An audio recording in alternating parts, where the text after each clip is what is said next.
Good afternoon.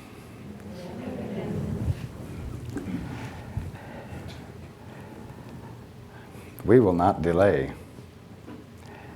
There are a lot of questions waiting to be asked, so who would like to ask a question?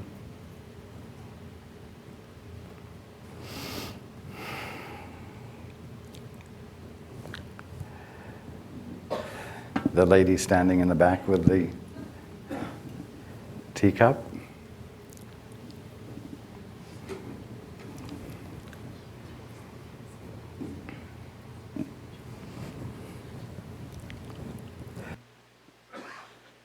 Hello, Raj, and everybody. Good afternoon. Well, my question is, how do all of us, any of us, say goodbye to guilt forever?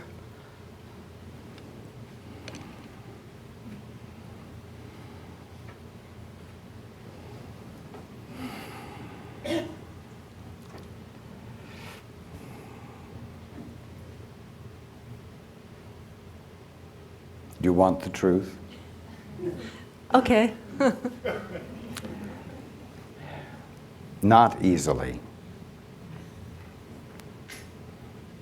It would not be a favor for me to imply that everyone can do it easily. Because guilt is a habit. And as I've said before, it's a habit you employ. It doesn't come upon you. You practice it.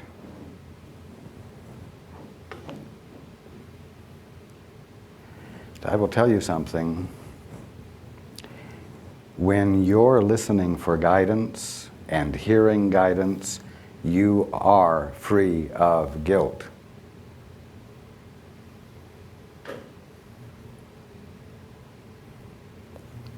When you listen for the Father, when you listen for the awakened one who is your guide, when you listen for the Holy Spirit and you hear the Holy Spirit, you are not at that time experiencing guilt. Why? Because you're not experiencing self-consciousness.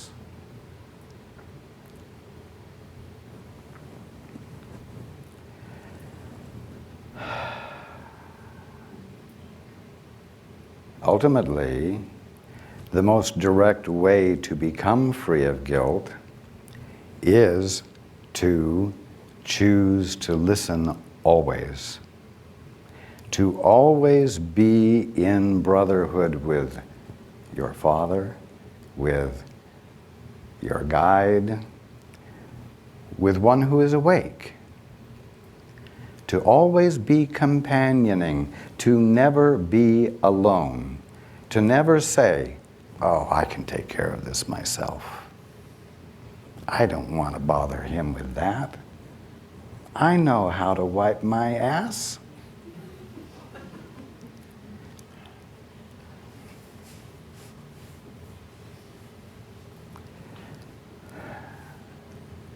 Well, you might be wiping it wrong, which might throw you into a fit of guilt for a while. Why do I say this?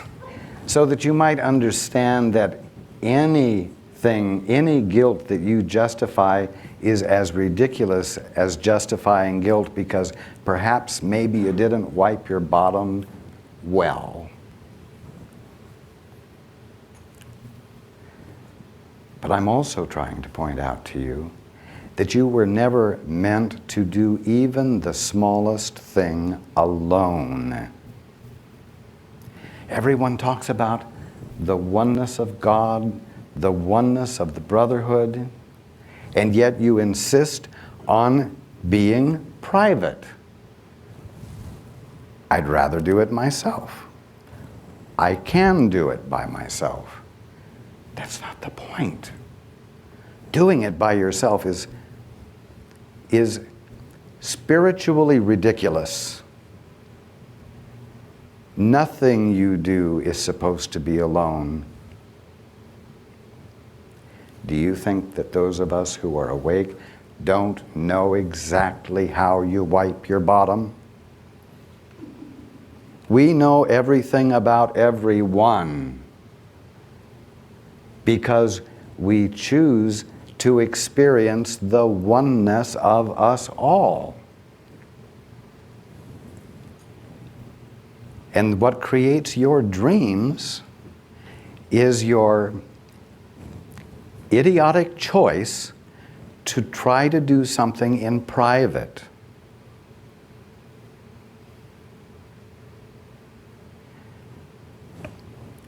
When you exclude the allness of God by trying to be apart from God and God's infinite view, you create distortion, you create stress, you create beliefs, you create false perceptions of reality, even though you're right in the middle of it always.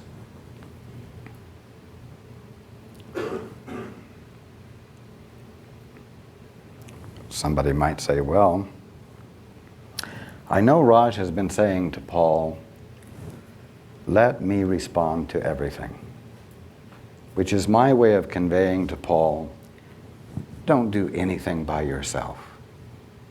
And if Paul hasn't done it, if Paul hasn't had the courage and he hasn't done it yet, what hope is there for me? Because somehow you think that maybe Paul has it easier than you when it comes to being in touch with guidance. Well, it's not true, and I can't say that often enough. He's not gifted. It isn't something special that's happening with Paul. And I'll tell you this, if you think it is something special with Paul, you will think it is something that you probably can't attain, or something that it will be much harder for you to do. And you will bind yourself with that concept about yourself. And you know what else? You will continue to feel guilt in every aspect of your life that you feel guilt now.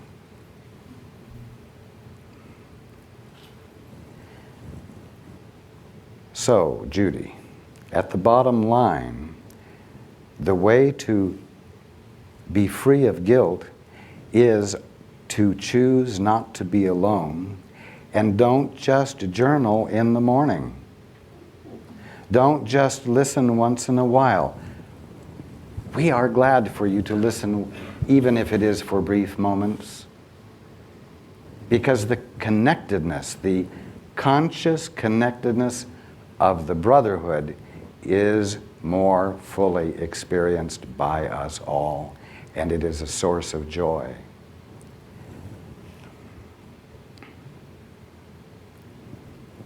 You want to wake up? You've got to break the isolation. You want to stop feeling guilt? You've got to break the isolation. You've got to let someone in.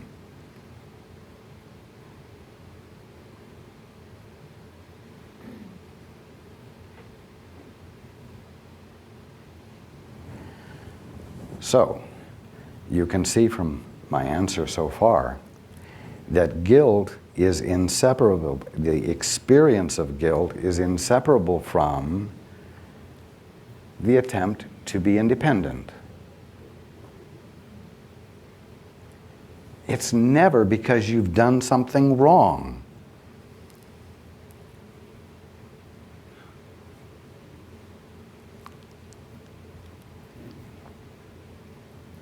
You can wipe your ass alone, or you can wipe your ass with someone. I'm not talking about each other, but you can do it while in conscious communion with guidance. You know, actually, when you're in the bathroom, that's a place you usually like to be very private. But you know what? I've used it because you'll remember it. It's the same thing if you're vacuuming.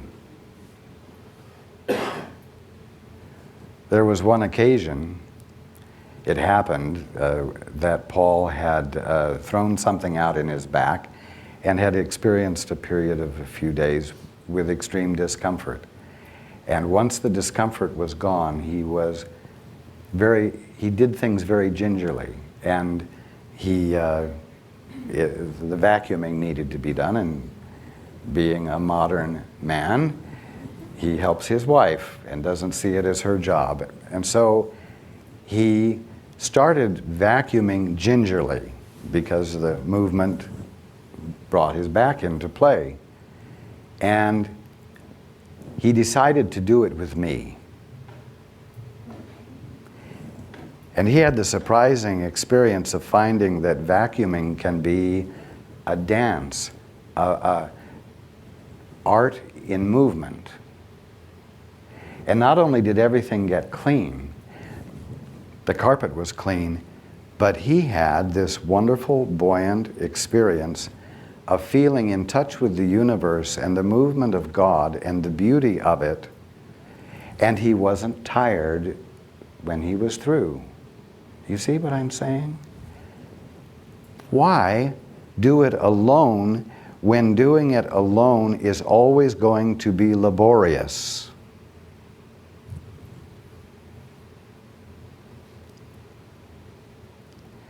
There's absolutely no act or action that you can engage in that won't be infinitely enhanced by doing it with your guide, or by consciously choosing to be in harmony with the movement of God, because there isn't a thing you can do that actually succeeds at being something happening exclusive of God.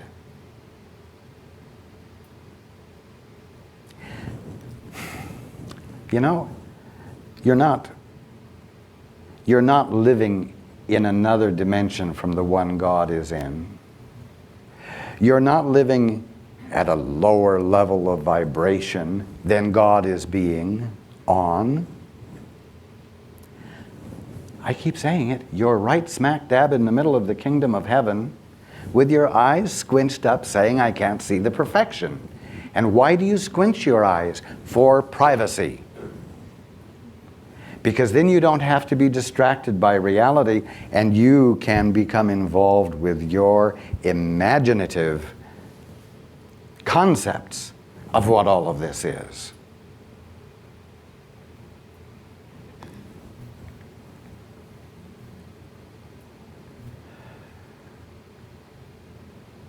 There isn't the smallest thing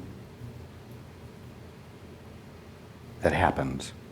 Not a tear that trickles down your cheek. Not an itch that you have in the back of your neck. There's not anything that's happening outside of the omnipresence of God. Wouldn't you like to know what that really means? Or what that tear really is? Then listen. Be curious to know what it is. Be curious to vacuum with your guide.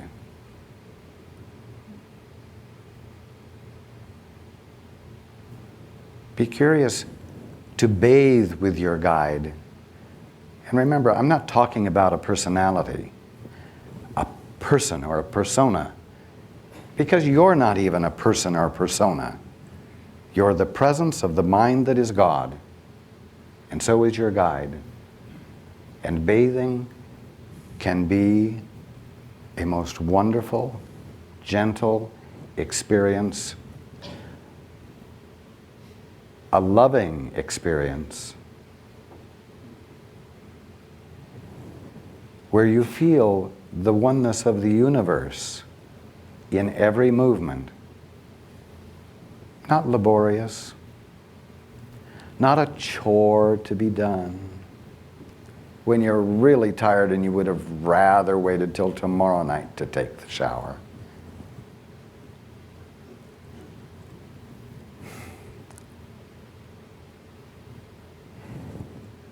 when you are experiencing joining with the Holy Spirit or your guide or the Father,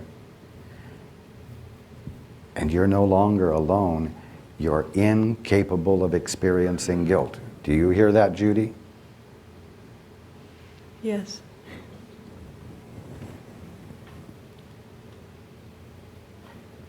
Isn't that wonderful? And you don't have to take any courses or read any books. Because how can you understand ahead of time what the communion is going to be constituted of? There's no way. So there's no way for you to learn about it, and every single one of you has the capacity at this very moment to hear.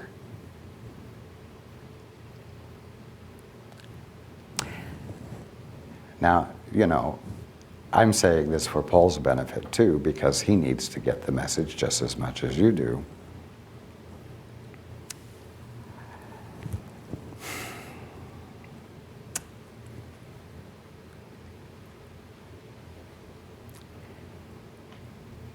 If you don't want to feel guilt, engage in communion. Let God in. Let us in.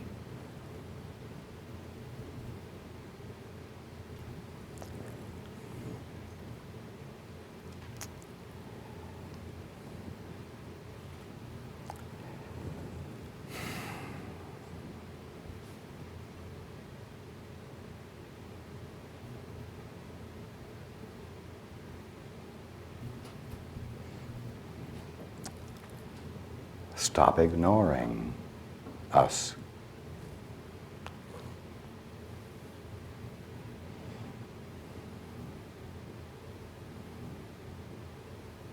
When you leave today and drive home, and you're on the freeway, look for God. Watch for God. And listen within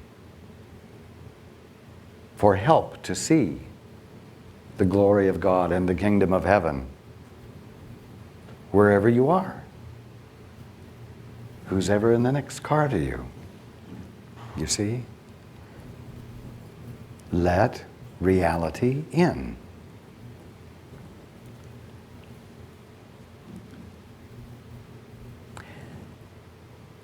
I will tell you something else. If you are coming from that joined place and you're not experiencing guilt,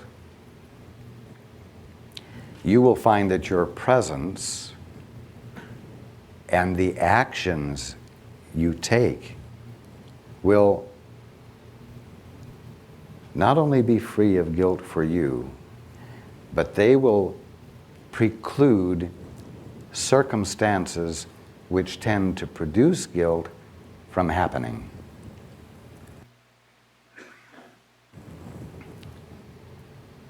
And if they happen, those around you who will go into automatic and employ guilt for themselves will find themselves unsupported by you, and it will be easier for them to let go of guilt as well and experience the blessing of your guiltlessness.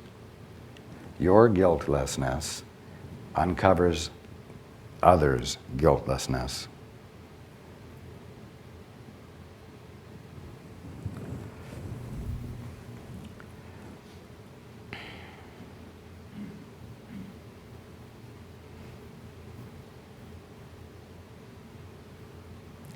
How can you let go of guilt forever? Let us in forever. Let God in forever. That's the answer.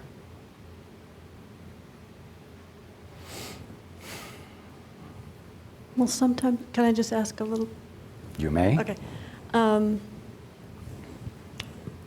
I feel like I experience the communion a lot that you talk about, but the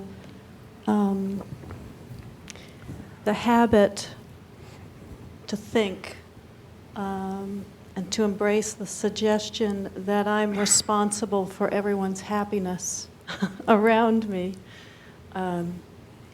still seems to happen. I mean, is it more of that I need to take an active no on that, or it just doesn't sort of feel like listening and inviting the communion is like doing it. I will tell you something. Go ahead and try to make everyone happy. And feel responsible for being able to succeed at making them happy. I encourage you to do it with gusto. I encourage you to do it with great concentration and effort, so that you will sooner rather than later find out that no matter what you think you ought to be able to do, you can't make anyone else happy.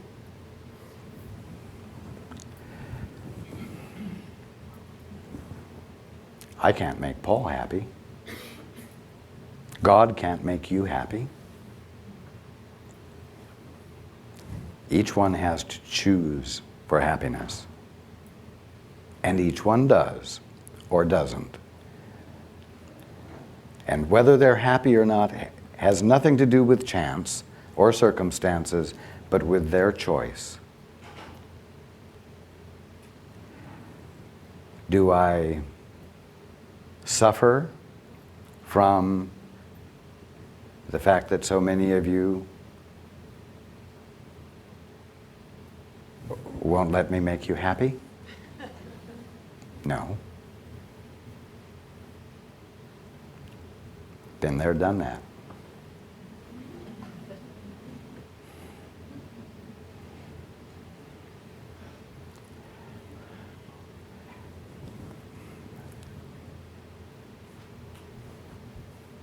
It's that simple. But like I said, if you're not going to let go of that concept, then employ it to the max. Don't be wishy-washy about it and delay your discovering that it's impossible, and you're so clear about it that it's easy to put it down. But don't ride the fence.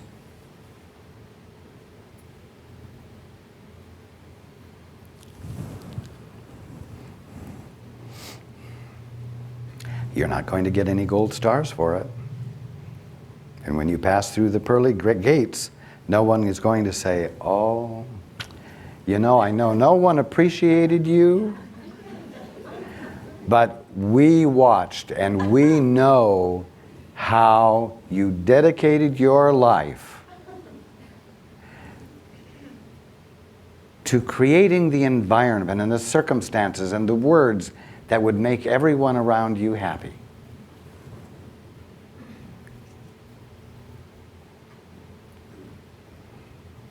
And that's why you're here instead of in hell. No one's going to say that to you. They might say to you, we watched you do that. And then we watched you discover the truth about it and put it down. And when you did, we all rejoiced. Because you were laboring under a false sense of responsibility, trying to accomplish something that it was never in your hands to be able to accomplish. And we rejoiced when you became clear about it and gave up the impossible. And we rejoiced for everyone around you who was willing to try to make you be responsible for their happiness and play into your stupidity. We were glad for them because it put them on their own and they couldn't deny their own need to choose for their happiness, which your wonderful willingness to try to make them be happy confused them about. You see? Yeah.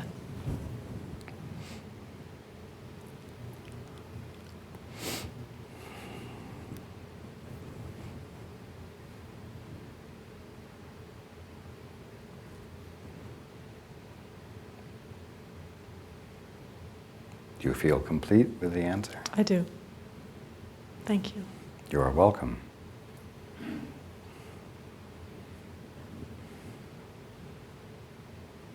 Does anyone have a yes but or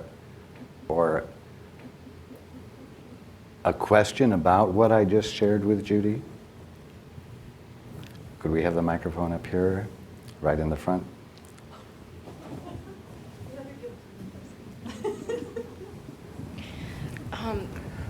It's about hearing guidance. It's about hearing guidance and joining. I don't hear. I can't have a conversation yet. But sometimes I can feel. Is that the same thing? That is real. It's not the same thing, but it's the way you're letting the door open. I will tell you something. When Paul hears me, he hears a feeling. He experiences a meaning, the first edges of which come as feeling. So when you are feeling, I encourage you to relax a little more and let words form. Just let words form. It can't help but happen if you give it time. Have I ever heard words? You have.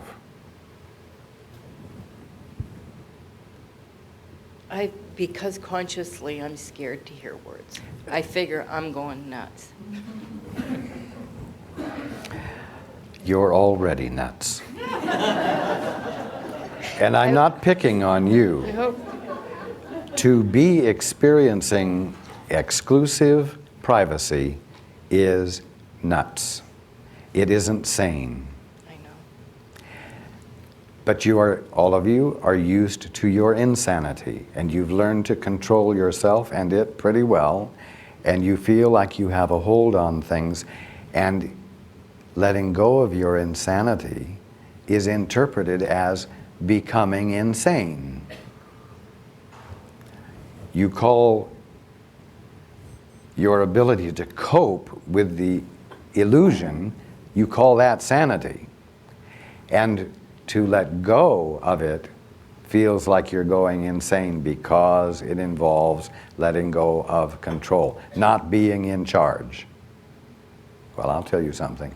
I'm not in charge of anything. No one who is awake is in charge of anything. But I still don't know how to hear, how to listen. I really seem to close down. And when I try to get still to hear, that's when I seem to have blocked it out more than anything. Persist. The attempt expresses your desire.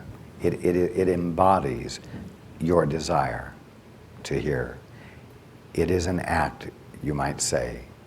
It's a desire carried into an act of becoming still and desiring to hear. What you must understand is that your guide stands right there with you, availing himself or herself of every opportunity to break through the fear and reluctance. So you're not doing it alone. And you must understand that the connection is inevitable because you never ever stopped being joined with the brotherhood. You only think you succeeded at it.